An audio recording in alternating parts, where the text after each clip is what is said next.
అవునమ్మా, కంగ్రాచులేషన్స్ అమ్మా, pregnancy positive వచ్చింది.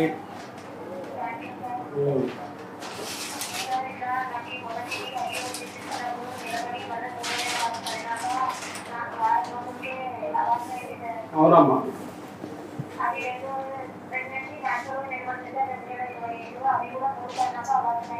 అవునమ్మా.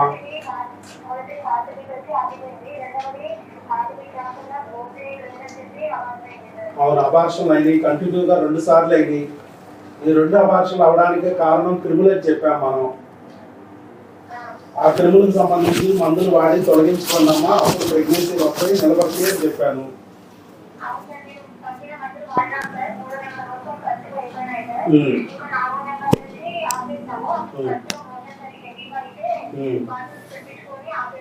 ఓకే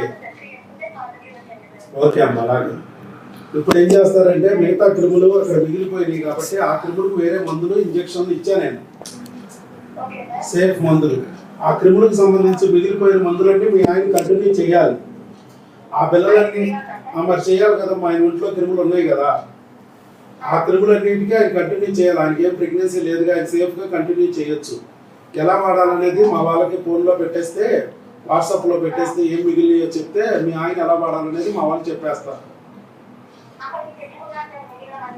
తెచ్చుకుంటే మా వాళ్ళు ఇప్పుడు ఎక్స్ప్లెయిన్ చేసేస్తారు, మీకు చెప్తారు బయట. అలాగే ఇక మీకు మనకు వచ్చేటప్పటికే ఆ పిల్లలు మీరు వాడకూడదు కాబట్టి మేము ఆపేస్తాం. అంతకన్నా సేఫ్ మెడిసిన్ ఉన్నాయి. బిడ్డ ఉంది కాబట్టి వేరే మందులు ఇచ్చాము, ఇంజక్షన్లు ఉన్నాయి. ఈ వారానికి 2, కొన్ని ఏమో 2 రాయాలు చేసుకోవాలి, మంగళవారం శనివారం, కొన్ని ఏమో నెలకు 1. అవన్నీ ఆయనకి ఎక్స్ప్లెయిన్ చేస్తాము. మీకు అక్కడ దగ్గరలో ఉన్న ఫ్యామిలీ డాక్టర్ గారి దగ్గరికి వెళ్ళి చేతికి కానీ నడుముకి కానీ చేయించుకోవాలి. తర్వాత మందులు కూడా ఎలా వాడాలనేది కొన్ని ఉదయం రాత్రి ఉంటాయి, కొన్ని రోజుకు ఒకటే ఉంటాయి. అవి కూడా ఎలా వాడాలనేది ఆయనకి అన్ని ఎక్స్ప్లెయిన్ చేస్తారు. ఆ మందుల మీద కూడా చక్కగా రాసిస్తారు.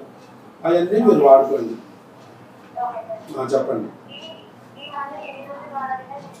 ఇప్పుడు ప్రస్తుతానికి 4 రోజులు వస్తాయమ్మా, 4-5 రోజులు ఉన్నాయి అనగానే మళ్ళీ అక్కడ మేము స్కానింగ్, బ్లడ్ టెస్ట్లు రాసాం. మీకు దగ్గరలో ఉన్న స్కానింగ్కి, బ్లడ్ టెస్ట్ సెంటర్లకి, లేకపోతే మీ ఫ్యామిలీ డాక్టర్ గారి దగ్గరికి వెళ్ళి ఆ టెస్టులన్నీ చేయించుకుని మళ్ళీ ఆ రిపోర్ట్లు పట్టుకొస్తే, మందులు ఉండగానే పట్టుకొస్తే నెక్స్ట్ మందులు ఇస్తాం. ప్రస్తుతానికి పేటల్ పార్ట్, హార్ట్ బీట్ రావడానికి ఉన్నాయి. తర్వాత గ్రోత్ రావడానికి, అవకరాలు రాకోకుండా, అబార్షన్ అవ్వకోకుండా ఇస్తాం.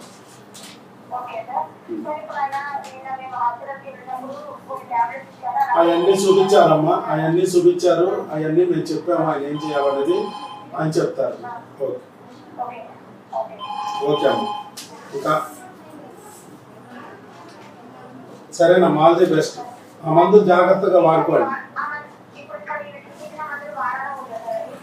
నేను చెప్పానమ్మా ఆయనకి 5 నెలల పాటు మన మందులు ఖచ్చితంగా వాడి తీరాలి. ఈ మందులు కాకోకుండా అదనంగా ఏదన్నా వాడాలంటే మీ దగ్గరలో జ్వరం వచ్చినా, దగ్గు వచ్చినా మీ డాక్టర్ గారికి చూపించినా మన మందులన్నీ చూపించి మన దాంట్లో లేనివి అదనంగా తీసుకోవాలి తప్ప మన మందులు కంపల్సరీ వాడాలి. బుక్ ఇచ్చానమ్మా, మీరు గర్భిణీ స్త్రీ ఏం తినాలి ఏం తినకూడదనే బుక్ ఇచ్చాను, అది ఫాలో.